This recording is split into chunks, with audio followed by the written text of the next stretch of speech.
Bila dendam dah terbuka, dia takkan duduk diam. Dia akan terus jalan dan malam seterusnya kuasa tu bergerak ke tempat yang lain pula. Sariah pun dah mula serasi dengan benda tu. Kali ni dia tak pingsan macam sebelum ni.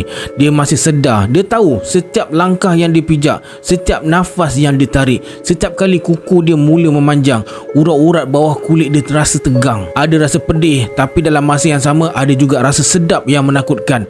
Benda tu bercampur jadi satu gerakan yang dia sendiri dah tak boleh tahan. Sariah bukan terus jadi pembunuh kejam tak ada hati walaupun kuasa dalam diri dia makin kuat.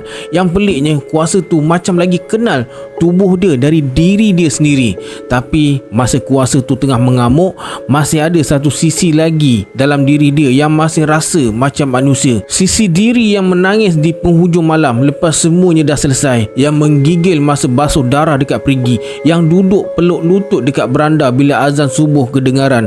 Kadang-kadang dia rasa menyesal, tapi rasa dah tak berdaya nak patah balik. Macam dah terlalu jauh. Dalam kepala dia macam-macam nama keluar masuk, tapi satu nama tu naik paling atas. Nama Jalil. Bukan sebab Jalil mula buat jahat, tapi sebab Jalil yang mula bagi janji. Dan untuk Sariah, janji tu bukan benda yang main-main.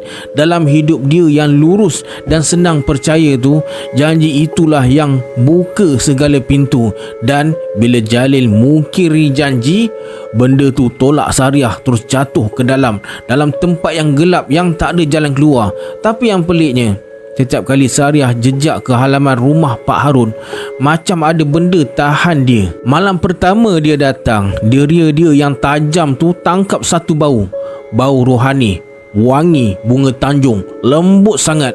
Dekat serambi dia nampak bayangan dua orang tengah duduk. Dengar suara rendah bercampur gelak kecil yang cuba disorok.